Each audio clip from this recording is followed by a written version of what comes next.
তোমরা সকলে কেমন আছো? আশা করছি সকলে খুব ভালো আছো, সুস্থ আছো। আজ নতুন আরেকটি ভিডিও তোমাদের সকলকে জানাই অনেক অনেক ভালোবাসা। আর আজকে হচ্ছে বৃহস্পতিবার, এখন ঘড়ি কাটাতে সময় হয়েছে সকাল 7টা। আর আমি কিন্তু একটু আগেই ঘুম থেকে উঠেছি, ওই 6:45 নাগাদ। উঠে বাইরের কিছু কাজ ছিল সেগুলো সেরে এসেছি। আর এখন এসেছি সোজা ঘরে দেখো বিছনা চাদরটা আমি চেঞ্জ করব এখন। তার জন্য সমস্ত কিছু নামিয়ে নিয়েছি, যেহেতু আজকে তোমাদের দাদা ভাই আর মামাও সোনা বেশ খানিকটা আগেই ঘুম থেকে উঠেছে। সকাল সকাল ঘুম থেকে উঠলে একদম ঘর গুছিয়ে বের হওয়া যায়, আর ওই যে লেট হলে বিছনাটা তুলতেও কিন্তু লেট হয়। তো চলো তবে তোমরা দেখতে থাকো, আশা করি আজকের ব্লগটি তোমাদের বেশ ভালো লাগবে। আর তোমাদের সামনেই আজকে এসে বললাম যে সকলকে গুড মর্নিং, শুভ সকাল। তো বেশ ভালো লাগে জানো তো, কিন্তু ওই সব সময় ক্যামেরার সামনে আসা হয় না, এটাই ব্যাপার। মানে সামনাসামনি কথাটা বলা হয় না।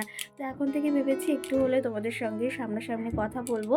তোমরা যদি চাও অবশ্যই আমাকে কমেন্ট করে জানিও, নাকি তোমরা আমার ভিডিওর পেছনে কথাটা বেশ ভালোবাসো। তো চলো তবে, এখন আমি এই যে বিছনার সমস্ত কিছু নামিয়ে নিয়েছি। এখন বিছনা চাদরটা পাতবো, তারপরে আরও কত কাজ রয়েছে সেগুলো তো হিসাব দেওয়া যাবে না। আর এখন ঘরটাও পরিষ্কার করব, তার পাশাপাশি কাজগুলো সেরে নেব। চলো তোমরা দেখতে থাকো, আশা করি আজকের ব্লগটি তোমাদের বেশ ভালো লাগবে। চলো, আজকে সকালের ব্লগটি একটু তোমাদের সঙ্গে অন্যরকমভাবে শেয়ার করছি। কারণ কি জানো তো, তোমাদের সঙ্গে তো জানোই আমি রোজ রোজ ওই কাজবাজ দিয়েই ভিডিওটা শেয়ার করি। ভাবলাম আজকে তোমাদের সঙ্গে একটু কথা বলেই গুড মর্নিংটা তোমাদের বলি আর শুভ সকাল বলি। যাই হোক, সকাল সকাল এইদিকে তোমাদের দাদাভাই আর মামাম সোনা তবে আজকে উঠে গেছে। আজকে সকাল সকালই মামাম সোনা উঠেছে। আর এইদিকে আমি ভাবলাম তাহলে বিছনার চাদরটা চেঞ্জ করতে হবে। বেশ কটা দিন পাতা হয়েছে ওই বাবার বাড়ি থেকে, আর এই যে এসে তোলা হয়নি। তো ভাবলাম হাতে যখন সময় রয়েছে তাহলে টুকটুক করে এই বিছনা চাদরটা পাল্টে ফেলি।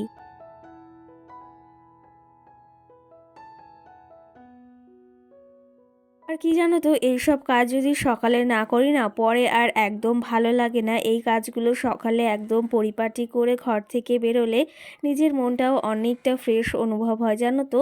এমনটা তো আমার হয়েই থাকে। সকালবেলার কাজগুলোই, বাসি কাজগুলো যদি বিকালে বা দুপুরে করতে হয়, সেগুলো আমার যে এত বোরিং লাগে সেটা আর কি বলবো। আর সেটা কিন্তু সংসারের পক্ষে একদমই ভালো নয়। বাসি কাজগুলো সবসময় চেষ্টা করি সকালে স্নান করার আগে করে নেওয়ার। কোনো কোনো ক্ষেত্রে সকালে বিছনাটা তোলা হয় না, সেটা হচ্ছে মাম্মাম সোনা আর তোমাদের দাদা ভাই ঘুমিয়ে থাকে। যাই হোক, এদিকে বিছনা চাদরটা আমি পেতে নিয়েছি। এটা কিন্তু আমিই কিনেছিলাম বিছনা চাদরটা, বাড়িতে একটা লোক আসে কাকা, তো তার থেকেই। আর চাদরটা বেশ ভালোই লাগে, ভেবেছি আরও দুটো চাদর নিতে হবে। এই যে যেহেতু গরম বেশ পড়েই গেছে, আর এখন যেন তো ব্ল্যাঙ্কেটটা অত একটা প্রয়োজন হয় না, কিন্তু ওই মাঝে মধ্যে না সকালের দিকটা বা ভোরবেলার দিকটা বিশেষ করে একটু ঠান্ডা লাগে। আর এখন কিন্তু বেশ ভালো সারাটা দিনে গরম পড়ে, ওই ভোরবেলার দিকে মাঝে মাঝে একটু ঠান্ডা লাগে। আর গরমের শুরুতে কিন্তু এই যে আমাদের কাজবাজও সেই একই রয়েছে। ঋতু পরিবর্তন হোক বা না হোক, বা ঋতু পরিবর্তনের সাথে সাথে কিন্তু আমাদের কাজের কোনো পরিবর্তন হয় না, সেই কাজগুলো আমাদের করেই যেতে হয়। এই যে সকালে উঠে রোজ এই বাসি বাসি কাজ সারা, মামামের খাবার মানে রেডি করা, সঙ্গেই ঘরের কাজ করা, রান্না বাড়া, ব্রেকফাস্ট সবই কিন্তু একা হাতেই সারতে হয়। আর তোমরা তো জানো আমার কোনো হেল্পিং হ্যান্ড বা আমার সঙ্গে কেউ থাকে না যে আমাকে সে কাজগুলো করে দেবে। সমস্ত কাজ এই গরমের শুরুতে কিন্তু আমি এরকমভাবেই করে থাকি বুদ্ধি খাটিয়ে। আর যদি বাড়ি একটা ছোট বাচ্চা থাকে, অনেকটা কিন্তু বুদ্ধি খাটিয়ে সংসারের সমস্ত কাজ বা সারতে হয়। যাই হোক, সকাল সকাল এদিকে বিছনাটা তুলে নিয়েছি। এখনও অনেক কাজ বাকি রয়েছে, সবে তো সকাল হয়েছে তাই না। এদিকে সকালে বিছনাটা তুলে নিলাম, আর এখন রয়েছে রান্না বাড়া, স্নান করা, ঠাকুর পুজো দেওয়া, সঙ্গে মামামেকে মানে খাওয়ানো, ওকে রেডি করানো, অনেক কাজ পড়ে রয়েছে। তার আগে চলো এদিকে দেখো বিছনাটাকে গুছিয়ে নিয়েছি। আর সকাল সকাল একটু কষ্টই হয়ে গেছে, কারণ কি জানো তো, এই গরমের সময়টায় না একটু কাজ করলেই হাঁপিয়ে যেতে হয়। কিন্তু শীতের দিনে কাজ করে মজাইটাই মানে মজা আছে একটা জানো তো। চলো তবে এদিকে দেখো বিছনাটাকে তুলে নিয়েছি, তোমাদেরকে একটু দেখিয়ে দিই, অবশ্যই কমেন্ট করে জানাবে যে কেমন হয়েছে।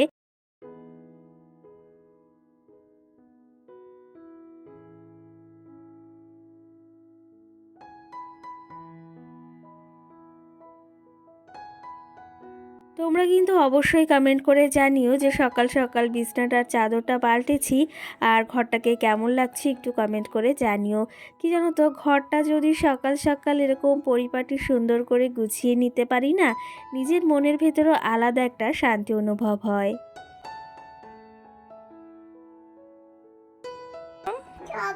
কি করবে? ঘুরতে যাবা? এই নাও।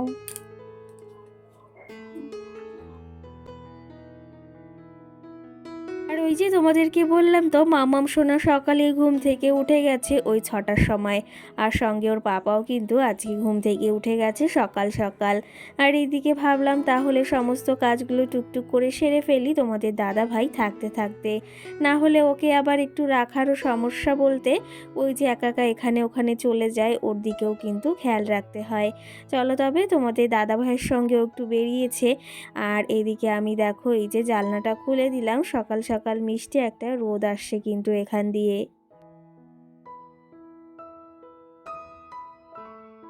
আর এখন ভাবলাম এই দিকের কাজগুলো সেরে ফেলি। তোমাদের দাদাভাই কালকে মুদিখানা বাজার করে এনেছিল। আগের দিন তো ওই যে সবজি বাজার করে এনেছিল, সেগুলো ফ্রিজে রেখে দিয়েছি। আর অনেকেই কিন্তু বাজার করে এনেছিল। আর এইদিকে কালকে মুদিখানা বাজারও কিছুটা যেগুলো মানে বাড়তি হয়ে গেছে সেগুলো সেরে এনেছে। তো সেগুলো এখন গুছিয়ে রাখবো, না হলে কি জানো তো, ওগুলো ব্যাগে থাকলে ওরকমভাবেই পড়ে থাকবে, না গুছিয়ে রাখলে সেগুলো দেখতেও আবার ভীষণ বাজে লাগে। চলো তবে এগুলোকে এখন নামিয়ে নিই, টুকটুক করে গুছিয়ে নিই। কারণ কি জানো তো, বেলা তো আবার বসে থাকবে না, ওর তালে ও চলেই যাবে। ঘড়ির কাঁটা কখনো কারোর জন্য কখনো থেমে থাকে না জানো তো, ঠিক চলেই যায়। চলো তবে এদিকে যে সমস্ত জিনিস এনেছি সেগুলো একটু এই যে বের করে নিই।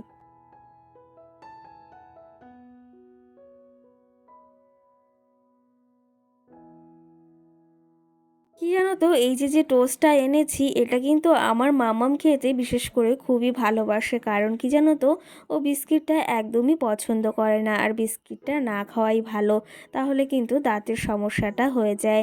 চলো তবে একটা জিনিস তোমাদের আজকে শেয়ার করি, সেটা কি জানো তো, এই যে 500 তেলের বোতল দেখতে পাচ্ছ, এটা কিন্তু আমাদের 1 সপ্তাহের বেশি চলে যায় জানো তো। আর আগে যখন লকডাউন ছিল তখন 1 লিটার তেল আমরা কিন্তু 1 সপ্তাহে খেতাম। তখন এর খাওয়া দাওয়াটা মানে এত পরিমাণে মশলা খেতাম তখন, সেটা আর কি বলবো। যাই হোক, এখন অনেকটা কিন্তু হয়েছে যে তেলটা খাওয়া কমিয়েছি। আর তেল বেশি খাওয়া তো শরীরের পক্ষে একদমই ভালো না জানো তো, তোমরা তো সকলেই জানো। চলো তবে সমস্ত জিনিস তোমাদের একটু দেখিয়ে দিলাম, আর এদিকে নামিয়েও নিয়েছি।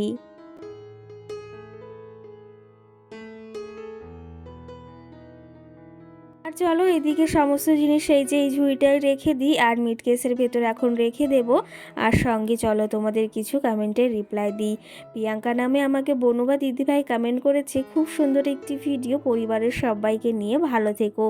অসংখ্য ধন্যবাদ তোমাকে। তুমি কেমন আছো অবশ্যই একটা কমেন্ট করে জানিও। সঙ্গে ঝুম্পা লাইফস্টাইল নামে একটা দিদিভাই বা বোনও আমাকে কমেন্ট করেছে, পুরো ভিডিওটি দেখে নিলাম, আমায় মনে রেখো। অবশ্যই মনে রাখবো, মনে রাখবো না কেন? তোমরা যে আমাকে এই যে ভালোবাসা দিচ্ছ, এটা আমার কাছে অনেক বড় একটা পাওনার ব্যাপার। সঙ্গে প্রিয়াঙ্কা নামে বনু আমাকে কমেন্ট করেছে, দিদিভাই তুমি কেমন আছো? তো আমি এখন একটু বেশ ভালো আছি, কিন্তু তাও শরীরটা খারাপ জানো তো, ঠান্ডার জন্য মনে হচ্ছে মাঝে মাঝে একটু জ্বর জ্বর রয়েছে। যাই হোক, তুমিও কেমন আছো অবশ্যই কমেন্ট করে জানিও। আর ভিডিওটি খুব ভালো লাগলো সেটাও বলেছো। আর তুমি কোথা থেকে ভিডিওটি দেখছো অবশ্যই একটা কমেন্ট করে জানিও। এই মিষ্টি একটা কমেন্টের জন্য অসংখ্য ধন্যবাদ তোমাকে।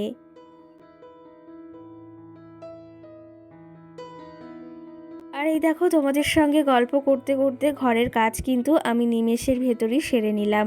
আর দেখেছো আজকে কি বেশ রোদ উঠেছে, এই কটা দিন ভীষণ পরিমাণে সকাল সকাল রোদ উঠছে।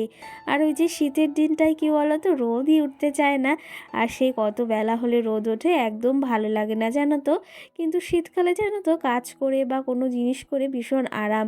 এই গরমের দিন আসছে, সমস্ত কিছুতেই মানে কি বলবো, খুব অসুবিধা হয়ে থাকে। যাই হোক, এদিকে ঘরটাকে সুন্দর পরিপাটিভাবে সকাল সকাল গুছিয়ে নিয়েছি। চলো তোমাদের এক ঝলক দেখিয়ে দিই, অবশ্যই কিন্তু কমেন্ট করে জানিও কেমন লাগলো।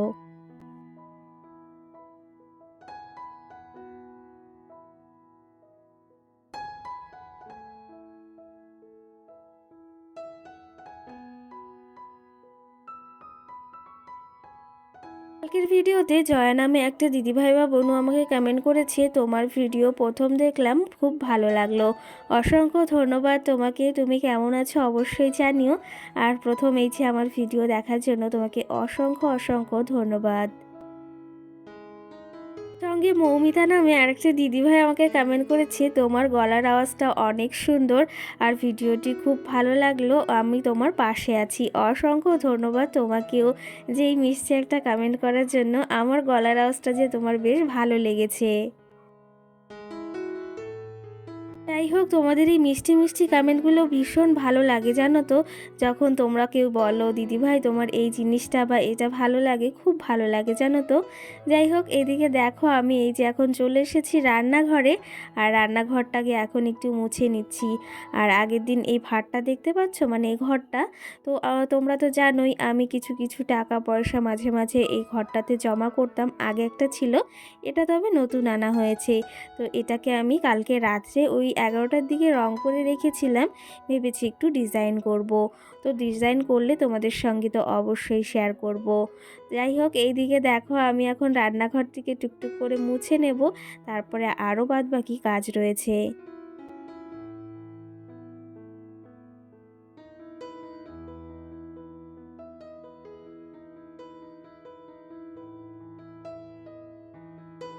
তুমি উঠেছো? এত সকালে? এখন কটা বাজে জানো? বলো তো কটা বাজে? 7টা বাজে। আরো আগে উঠেছো 6টার সময়। কেন? 7টা বাজে। হ্যাঁ, দেখি গুড মর্নিং বলো। বলো গুড মর্নিং।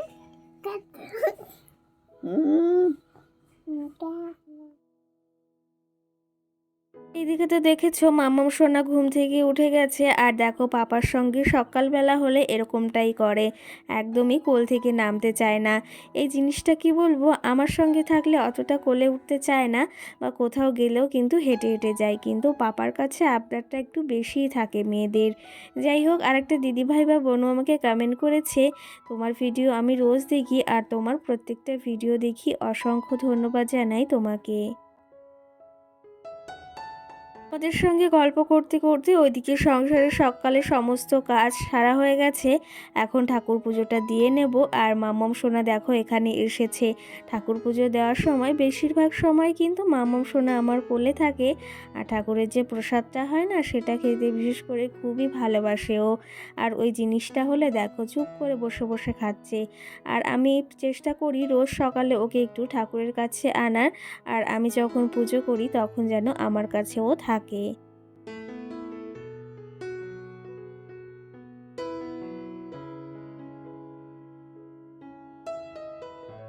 চলো তবে, তোমাদের সঙ্গে আজকে অনেক গল্প করে নিলাম আর মর্নিং রুটিন শেয়ার করলাম। এইদিকে সকালে চাটাও রেডি। আর ব্লগটিও বেশি বড় করব না, এখানেই শেষ করব। সকলকে টাটা।